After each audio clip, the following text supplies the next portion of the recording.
welcome back to my channel. This is like an impromptu video. It's just because I just want to talk to the camera. I've just got a lot on my mind and I wanted to share some thoughts with you and just kind of get your opinions and like your feedback really. Because I always like hearing what you have to say, particularly if you're autistic. I just find that interesting to see what you've got to say. And okay, so this is just a kind of random video really. One thing I really hate about being autistic is the way I can't stop obsessing about things. I obsess and I can't get a thought out of my head. It's like in my head, it's like fixed in my head and I can't get it out. It's just like, it just constantly goes over and over and over and over in my mind. And it's really, really like, it's really exhausting. It's just really exhausting. I just don't like it at all. I'm like, shut up brain, shut up brain. Just forget it. And I have like this need to like fix things. Like I want to fix things like straight away. And until I fix something, I feel really like upset. It could just be one thing someone says. They might say something and then I end up obsessing and I want to put them to rights. I want to fix them because they're in the wrong and I want to make them right. And I want to make them right straight away. I just want to put them to rights. And it's really draining. And it's like, I know there's like part of me that just that knows. It's almost like my brain is split in two. It's like it's the autism side. That's like, I think, kind of like really kind of black and white. That's kind of like rigid and fixed and just can't stop obsessing. And I hate that side so much because it stops me. It's distracting. It makes it really hard for me to concentrate. And that's been happening all this afternoon. I've been obsessing. It's a problem that I have to solve. Then there's the other part of my brain. It's like, just take a chill pill. That like says, this isn't worth worrying about. This is just so stupid. This is so like, there are bigger problems to worry about than this. Why are you getting so obsessed over nothing? But then the other part of my brain is like, this is a problem. This needs to be solved right now. And if I don't solve it, it like feels like a world is literally falling at my feet. And I feel really like emotional about it. Like I start crying and like this was over when I was eating my lunch today.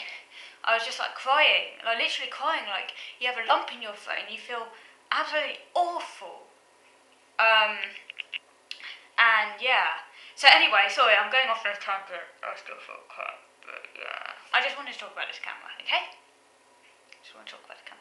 Okay, one of the things that I find really difficult to understand, autism is so complex. I don't even understand my own diagnosis sometimes. I was diagnosed in 2009, and what I find really hard to understand is they used to call it a triad of impairments, didn't they? So you have like the social interaction, social communication, and social imagination. And I find it really hard to understand like where each bit goes, where it all fits. I don't really quite understand it. It feels like very abstract to me. Like, obviously, like, you know, I understand I've got these really quite severe problems. Socialising, understanding people. I get that, you know, but it's really hard to kind of like put each, when you have to like think about it and like how it all works and how it joins up, I find it really hard to understand where it all works. Like, and this is what I've been obsessing about today, is the whole social communication interaction thing. I thought I understood it. I really thought I understood it. But now I don't know. Now it feels like I don't understand it, and it feels like quite discombobulating. Like, what is social interaction and what is social communication? What bits fit where? Because, like, okay, so I find it. One thing I really struggle with is I find it hard to know what to talk about when I'm with people sometimes. Not so much when I'm with my support worker. Funnily enough, when I'm with my support worker, it's almost like a perfect social environment for me because it's almost like I can pretend I don't have social problems when I'm with my support worker. which is quite weird. But I think it's because, and I don't quite understand it, but I think it's because I know exactly when I'm starting with her, when I'm finishing with her. I'm in control. It's very controlled. It's a very clearly defined, demarcated professional relationship. It kind of takes away quite a lot of the social stresses. It's quite a kind of artificial environment. So when I'm with her, anyone looking in on me with her might think, what's her problem? She doesn't have any social problems. Yeah, it can appear like I don't in that environment, or that I'm pretty normal, if that makes normal, in inverted commas. And it can kind of even deceive me. I kind of think, like, I think to myself, why, I don't have any problems. I'm fine when I'm with my support worker. I could talk just fine. What's wrong with me? But yeah, it's an artificial environment. And then, of course, any illusions I had about my social abilities vanish when I'm confronted with my complete and total ineptitude at understanding relationships, at forming friendships, and that is really alienating. But I find it really hard to kind of piece it all together. And it's really confusing because, how am I putting this into words? It's really confusing because I thought I had it understood. Okay, let's talk about social communication. This is something I find really confusing. What is social communication? How is it different to social interaction? What I thought was social communication was knowing what to talk about. But I've been told about social interaction. Now I'm really confused. Because I thought social interaction, my understanding of social interaction was that it was the whole sort of friendship thing, relationship thing, okay.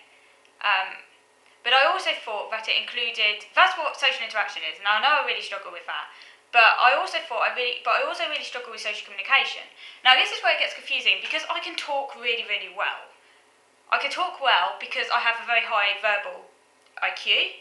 So words, language, I understand, but I think this kind of makes me appear more able than I actually am, because I can basically regurgitate a lot of stuff from books. I've got a very good ability to memorise verbal script. Because of that, I can appear a lot more able than I actually am. I can even delude myself into thinking that I have greater abilities than I actually do. So, hell, other people must be real confused. I can talk so well, obviously. I can put on a great act. I'm a great actress, in a sense. But I don't really... There's a lot of hidden stuff. I think, isn't it like a sort of pragmatics? Is that social pragmatics crap, isn't it?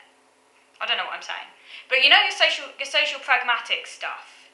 Social pragmatic stuff is that kind of like, I don't know, your sort of social, non-verbal stuff, I think is what it is, isn't it? That I struggle with, I think. So yeah, I can't read faces very well. I mean, I'm not great at understanding faces or like body language. I don't think I'm particularly good at that.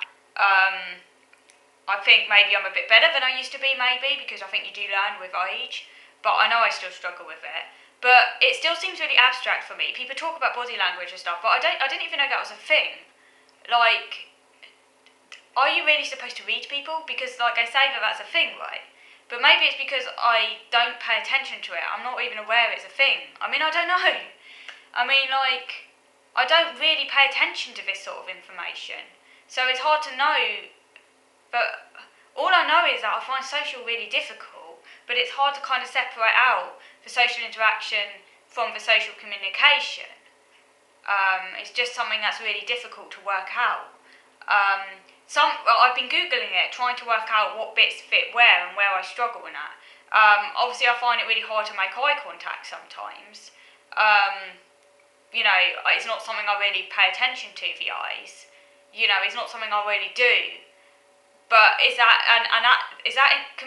communication interaction? I just don't get it. I really find it really hard to kind of pinpoint what bit goes where. All I can say is that I've got proper social problems, but I find it really hard to know what bits go where. They say obviously like I'm not as literal as some people with autism. I guess like I have, I guess because my verbal can help compensate for some of that, but I do know at the same time I do often struggle to understand people, and I know that I am very black and white. I know that I'm very sensitive. I will often take things way too far, but because I can talk well, people often don't seem to think I've got my communication issues. I think often aren't understood, or can get, people don't think there's much of a problem, whereas I think those who can't speak or really struggle to articulate themselves, it's clear that they have a communication problem. And obviously my problems, I know way as severe as that, and obviously I'm at least I do have verbal abilities and I do have some communication ability, but I think then it's almost in a way harder because people don't see it, and I think then it's hard to sometimes know, but it is hard to sometimes know where the interaction bits are and where the communication bits are. Certainly I have this real block when it comes to friendships and understanding relationships. But social communication, I have great language ability, but of course language, they talk about communication as being language, but I think there's a bit of a misunderstanding, because language is not, you can have great language, but that doesn't mean you have great communication abilities. People often say I have good communication because I can talk and stuff and I can express myself, which is true on one hand. I do, I do have some communication abilities. I think people with the Asperger's type of autism do have some communication abilities. In a way, I think probably our interaction problems are relatively severe again our communication, but that doesn't mean our communication difficulties are mild. And I think people often, I don't know what I'm saying, but I'm really confused because I thought I had it all figured out. I thought I knew what communication was and what interaction was, but now people say that what I thought was communication is interaction. Knowing what to talk about, people say that's interaction, but I thought that was communication, finding it hard to know what to talk about. I find it hard to know what to talk about at times. I find it hard to know how to express myself to people. That's really disabling. It can be even more disabling in a way because people don't think you're more able than you actually are because you can talk well. So in a way, then they often don't seem to understand. I don't know. I just find it really confusing. Really confusing. I thought I had it worked out, but seriously, I don't know anymore, and it's really, really confusing. Okay. I'm going to finish this video now, but do let me know below what you think about this. What you think about social communication and social interaction. What bits go where? Am I correct in thinking that social communication is for kind of problems making eye contact? And I presume, people say it's also metaphor now. I'm not too bad with metaphor now. I mean, I do take some of them. I still find it not exactly easy all the time, but I'm not too bad with it now, with metaphor. But I do know that I still find it really hard to understand other people and what they're talking about at times. And jokes and irony and sarcasm, I'm not great at following plot lines and stories. I think that's communication. Is it communication? It's really confusing. I don't get it. But let me know what you think. Okay, I'm going to move on to the next video because I want to carry on talking in the next video. So moving on to video number 2 now.